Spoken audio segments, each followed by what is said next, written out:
তিনি মুসলিম ভাই বোন, রাসূলের পদ্ধতিতে সালাত আদায় করুন। তিনি বলেন, সাল্লু কামা রাআইতুমুনি উসাল্লি, তোমরা সালাত আদায় করো যেভাবে আমাকে সালাত আদায় করতে দেখছো।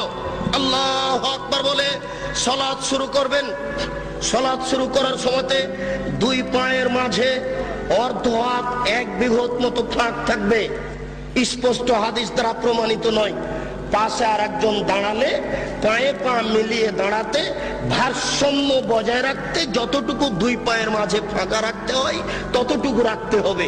কিন্তু ওরা বলেছে, ওই যে যারা বলেছে ভোট দাও বুবু জান্নাত পাবা বুবু, ওরা যে বলেছে বুবু ভোট দাও, ওরা কিন্তু বলেছে যে দেখো দুই পায়ের গোড়ালি এভাবে লাগিয়ে রাখিও।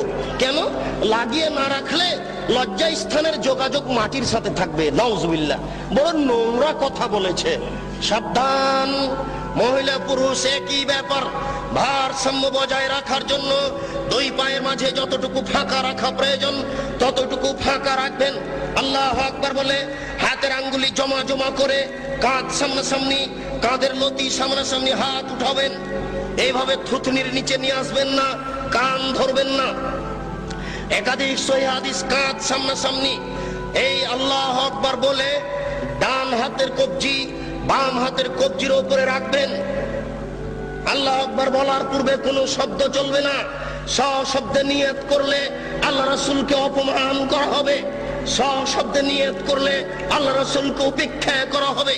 আল্লাহ রাসূলকে উপেক্ষা করে কেউ আল্লাহকে সন্তুষ্ট করতে পারবে না, এটা ভুল পদ্ধতি। অতএব আল্লাহু আকবার বলার পূর্বে কোনো শব্দ মুখ দিয়ে উচ্চারণ হবে না। জায়নামাজে দাঁড়িয়ে আল্লাহু আকবার বলার পূর্বে কোনো শব্দ মুখ দিয়ে উচ্চারণ হবে না। ডান হাতের কবজি বাম হাতের কবজির উপরে দিতে পারেন, সহিহ হাদিস। আর একটু আগে বাড়িয়ে বাহুর উপরে বাহু দিতে পারেন, সহিহ হাদিস। বুকের উপরে রাখবেন, নাভির নিচে রাখার 3টি হাদিস আছে যা গ্রহণীয় নয়। অতএব বুকের উপরে রাখুন। আপনি বলুন, আল্লাহুম্মা বা'id বাইনি ওয়া বাইনা খাতায়ায়া কামা বা'আতা বাইনাল মাশরিক ওয়াল মাগরিব। হে আল্লাহ, তুমি আমাকে আর আমার পাপকে অত দূরত্বে রাখো, পূর্ব এবং পশ্চিমকে তুমি যত দূরত্বে রেখেছো, পূর্ব এবং পশ্চিম যেমন লক্ষ লক্ষ মাইল দূরত্ব রয়েছে, তুমি আমাকে আর আমার পাপকে অত দূরত্বে রাখো। আল্লাহুম্মা নাক্কিনি মিনাল খাতায়া কামা ইউনাক্কা সাওবুল আবিজ মিনাদ দানাস। হে আল্লাহ, তুমি আমার পাপকে ধুয়ে পরিষ্কার করে দাও যেমন ভাবে সাদা কাপড়কে ময়লা থেকে ধুয়ে পরিষ্কার করা হয়। আল্লাহুম্মা গসিল খাতায়া বিল মাই ওয়াস সালজি ওয়াল বারাদ। হে আল্লাহ, তুমি আমার পাপকে ঠান্ডা স্বচ্ছ পরিষ্কার পানি দিয়ে ধুয়ে পরিষ্কার করে দাও। আউযু বিল্লাহি মিনাশ শাইতানির রাজিম। মারদুদ বিতাড়িত শয়তান থেকে পরিত্রাণ চাচ্ছি। বিসমিল্লাহির রহমানির রহিম। পরম দাতা দয়ালুর নামে আরম্ভ করছি। আলহামদুলিল্লাহি রাব্বিল আলামিন। বিশ্বজগতের প্রতিপালকের প্রশংসা। আর রহমানির রহিম, তিনি হচ্ছেন পরম দাতা দয়ালু। মালিক ইয়াউমিদ্দিন, তিনি হচ্ছেন বিচার দিনের মালিক। ইয়াকা না'বুদু, একমাত্র তোমার ইবাদত করছি। ওয়া ইয়াকা নাস্তাইন, একমাত্র তোমার নিকটে সাহায্য চাই। ইহদিনাস সিরাতাল মুস্তাকিম, তুমি আমাকে সোজা সঠিক পথ দেখাও। সিরাতাল্লাযিনা আন'আমতা আলাইহিম, ওই পথ তুমি দেখাও যে পথ সহজ সরল সঠিক। যাদের প্রতি তুমি দয়া করেছো, অনুগ্রহ করেছো, তাদের পথ তুমি দেখাও। গায়রিল মাগযুবি আলাইহিম ওয়ালাজ যালিন, যারা ভ্রান্ত, যাদের উপরে তুমি অসন্তুষ্ট হয়েছো, তাদের পথ তুমি দেখায়ো না।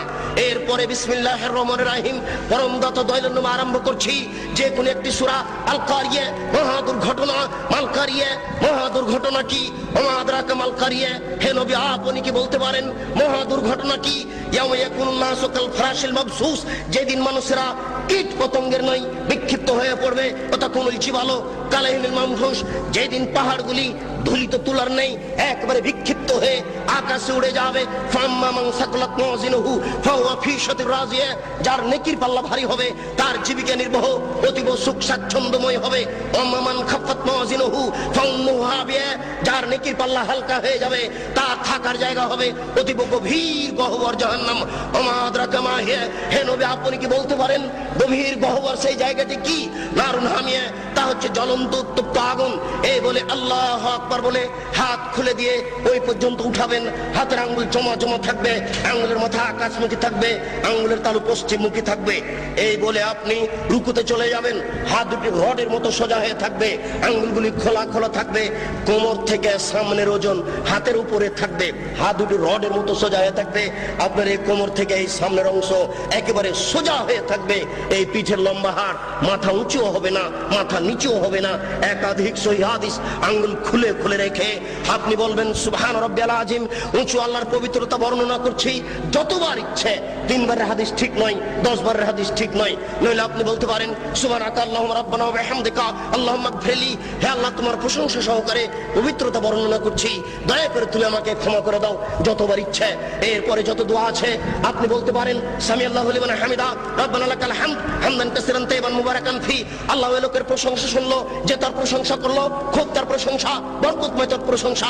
আকাশ পরিমাণ প্রশংসা, জমিন পরিমাণ প্রশংসা, আকাশ জমিনের মধ্যে যে ফাঁকা রয়েছে এই পরিমাণ প্রশংসা। বিলামা শেতামিন শহীদ বাদত, তুমি কত প্রশংসা চাও তা আমি জানি না, তুমি যত চাও তত তোমার প্রশংসা। এই বলে আপনি সিজদায় চলে যাবেন।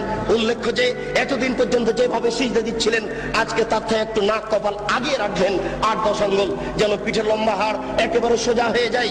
আপনি 2 কনুইকে উঠিয়ে রাখবেন। ওই বোনেরা কিন্তু বলে গেছে আপনার স্ত্রীকে যে সিজদায় যখন যাবা তখন একবার মাটিতে পড়ে যাবা, হাতি যেমন পড়ে যায় আঁটো হয়ে সিজদা করবা। এই সিজদায় সালাত হবে না। ওই যে সবচেয়ে বজ্জর বলা হয়েছে রুকু এবং সিজদায় এই চুরি করে, এটা একটা সিজদা। আপনি 2 কনুইকে উঠে রাখবেন, নারী পুরুষ একই ব্যাপার, যেন পেটের নিচ দিয়ে ছাগলের বাচ্চা পার হতে পারে। আঙ্গুল জমা জমা থাকবে, 2 কানের পাশে থাকবে, নাক কপাল মাটিতে লাগানো থাকবে। মাটিতে যাওয়ার সময় হাত আগে রাখবেন, পা পরে রাখবেন। আপনি বলবেন সুবহান রাব্বিয়াল আলা, উঁচু আল্লাহর পবিত্রতা বর্ণনা করছি যতবার ইচ্ছে। নইলে আপনি বলবেন সুবহানাকা আল্লাহুম্মা রাব্বানা ওয়া বিহামদিকা আল্লাহুম্মা ইগফিরলি। নইলে আপনি বলবেন আল্লাহুম্মা ইগফিরলি জামবি কুল্লাহু দিক্কাহু ওয়া যুল্লাহু ওয়া ওয়ালাহু আখরাহু ওয়া নিয়াতুহু সিররা। হে আল্লাহ তুমি আগের পাপ, পরের পাপ, ছোট পাপ, বড় পাপ, প্রকাশ্য পাপ, অপ্রকাশ্য পাপ, জীবনে যত পাপ করেছি সমস্ত পাপ তুমি ক্ষমা করে দাও। সিজদা থেকে উঠে আপনি বলবেন আল্লাহুম্মা ইগফিরলি ওয়ারহামনি ওয়াহদিনি ওয়াফিনি ওয়ারযুকনি। হে আল্লাহ তুমি আমাকে ক্ষমা করো, আমাকে রুজি দাও, আমার প্রতি দয়া করো, আমাকে সঠিক পথ দেখাও। আর আপনি দোয়া আছে পড়তে পারেন, আবার সিজদা যাবেন, আবার সিজদা থেকে উঠে আর 1 রাকাত পড়বেন। এই হলো 2 রাকাত। যদি আপনার আত্তাহিয়াতুর বৈঠক হয় তাহলে বাম হাতের আঙ্গুলগুলি জমা জমা হয়ে হাঁটুর উপরে থাকবে, আর ডান হাত ওইরকমই থাকবে। তবে ডান হাতের অবস্থা হচ্ছে এই 2টি আঙ্গুল জমা করে নেবেন, 3টি আঙ্গুলের নখের উপরে বৃদ্ধাঙ্গুলের পেট রেখে এইভাবে গোলাকার করে ধীর গতিতে আঙ্গুল নড়াতে থাকবেন। একবার আঙ্গুল উঠাতে হবে। এর প্রমাণে পৃথিবীতে কোনো ভুয়া হাদিসও নেই। কিভাবে চলে আসলো তা জবাব দিতে পারবো না, জবাব আপনাদের দিতে হবে। ঠিক ওই দোয়ার মতো একবার আঙ্গুল উঠাতে হবে। এর প্রমাণে দুনিয়াতে কোনো জালজয়ী ভুয়া হাদিস নেই। অবিরাম ধীর গতিতে আঙ্গুল নড়াতে হবে। সালামের বৈঠক হয় যদি তাহলে বাম পাকে ডান দিক দিয়ে বের করে দিবেন, নিতম্ব মাটির উপরে রেখে দিবেন, এটাই শরীয়ত। এরপরে আপনি বলবেন আত্তাহিয়াতু লিল্লাহি ওয়াস সালাওয়াতু তাইয়্যিবাতু, সমস্ত ইবাদত আল্লাহর জন্য। আসসালামু আলাইকা আইয়ুহান নবিয়্যু, হে নবী আপনার উপরে শান্তি অবতীর্ণ হোক। আসসালামু আলাইনা ওয়া আলা ইবাদিল্লাহিস সালিহিন, শান্তি আমাদের প্রতি হোক, ভালো বড় মানুষের প্রতি হোক। আশহাদু আল্লা ইলাহা ইল্লাল্লাহ, আমি সাক্ষ্য দিচ্ছি আল্লাহ ব্যতীত কোনো মাবুদ নাই। ওয়া আশহাদু আন্না মুহাম্মাদান আবদুহু ওয়া রাসূলুহু, আমি সাক্ষ্য দিচ্ছি মুহাম্মদ সাল্লাল্লাহু আলাইহি ওয়াসাল্লাম তার রাসূল, তার দাস। আল্লাহুম্মা সাল্লি আলা মুহাম্মাদ ওয়া আলা আলি মুহাম্মাদ কামা সাল্লাইতা আলা ইব্রাহিম ওয়া আলা আলি ইব্রাহিম ইন্নাকা হামিদুম মাজিদ। হে আল্লাহ তুমি মুহাম্মদ সাল্লাল্লাহু আলাইহি ওয়াসাল্লাম ও তার বংশধরের প্রতি শান্তি অবতীর্ণ করো, যেমন ভাবে ইব্রাহিম আলাইহিস সালাম ও তার বংশধরের প্রতি শান্তি অবতীর্ণ করেছো। তুমি প্রশংসনীয়, তুমি জ্ঞানী। আল্লাহুম্মা বারিক আলা মুহাম্মাদ ওয়া আলা আলি মুহাম্মাদ কামা বারাকতা আলা ইব্রাহিম ওয়া আলা আলি ইব্রাহিম ইন্নাকা হামিদুম মাজিদ। হে আল্লাহ তুমি মুহাম্মদ সাল্লাল্লাহু আলাইহি ওয়াসাল্লাম ও তার বংশধরের প্রতি বরকত নাজিল করো, যেমন ভাবে ইব্রাহিম আলাইহিস সালাম ও তার বংশধরের প্রতি বরকত নাজিল করেছো। তুমি প্রশংসনীয়, তুমি জ্ঞানী। আল্লাহুম্মা ইন্নী যালামতু নাফসি যুলমান কাসীরা, হে আল্লাহ জীবনে খুব পাপ করেছি, ফাগফিরলি, দয়া করে আমাকে ক্ষমা করে দাও। মাগফিরাতাম মিন ইনদিক, ক্ষমা একমাত্র তোমার পক্ষ থেকে হয়ে থাকে। ওয়ারহামনি ইন্নাকা আনতাল গাফুর রহিম, তুমি যে দয়াশীল, তুমি যে ক্ষমাশীল, তুমি দয়া না করলে, তুমি ক্ষমা না করলে আমাকে কে ক্ষমা করবে? আল্লাহুম্মা নাউযু বিকা মিন আযাবি জাহান্নাম, আমি তোমার নিকটে জাহান্নামের শাস্তি থেকে বাঁচতে চাচ্ছি। ওয়া নাউযু বিকা মিন আযাবিল কবর, তোমার নিকটে কবরের শাস্তি থেকে বাঁচতে চাচ্ছি।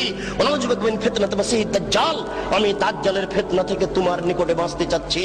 আল্লাহুম্মা নাউযু বিকা মিন মাসাবাল মাগরাম, কর্জ বড় পাপ থেকে তোমার নিকটে বাঁচতে চাচ্ছি। আসসালামু আলাইকুম রাহমাতুল্লাহ, আসসালামু আলাইকুম রাহমাতুল্লাহ। এই সংক্ষিপ্ত সালাত আপনি সালামের পূর্বে আরো কিছু বলতে পারেন।